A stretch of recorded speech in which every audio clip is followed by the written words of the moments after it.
Welcome to Vihari news. ఎట్టకేలకి BJP ఎమ్మెల్యేలు తెలంగాణ అసెంబ్లీలో స్పీకర్ గడ్డం ప్రసాద్ కుమార్ అధ్యక్షతన ప్రమాణ స్వీకారం చేశారు. తెలంగాణలో నూతనంగా ఏర్పడ్డ కాంగ్రెస్ ప్రభుత్వం ప్రొటెం స్పీకర్గా అక్బరుద్దీన్ ఓవైసీని ఎన్నుకుంది.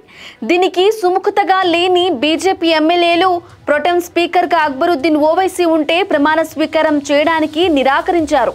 15 నిమిషాలు ఆగితే హిందువులను చంపేస్తానని చెప్పిన వ్యక్తి నాయకత్వంలో ప్రమాణం చేయబోమని రాజా సింగ్ తేల్చి చెప్పారు. అసెంబ్లీ సమావేశాల మొదటి రోజు బీజేపీ ఎమ్మెల్యేలు మినహా బీఆర్ఎస్ ఎమ్మెల్యేలు, కాంగ్రెస్ ఎమ్మెల్యేలు ప్రమాణ స్వీకారం చేశారు.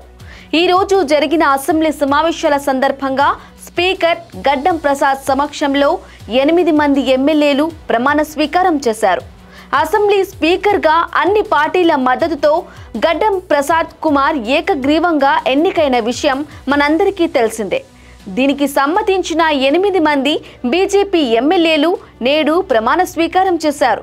వీరిలో Nirmal MLA Eleti Maheshwar Reddy, Nizamabad urban MLA Dhanpal Suryanarayana Gupta, Kamareddy MLA Katipalli Venkata Ramana Reddy, Sirpur MLA Palvai Harish Babu, Adilabad MLA Payal Shankar, Mudhole MLA Ramarao Patel, Armur MLA Paidi Rakesh Reddy, Goshamahal MLA Raja Singh ప్రమాణ స్వీకారం చేశారు.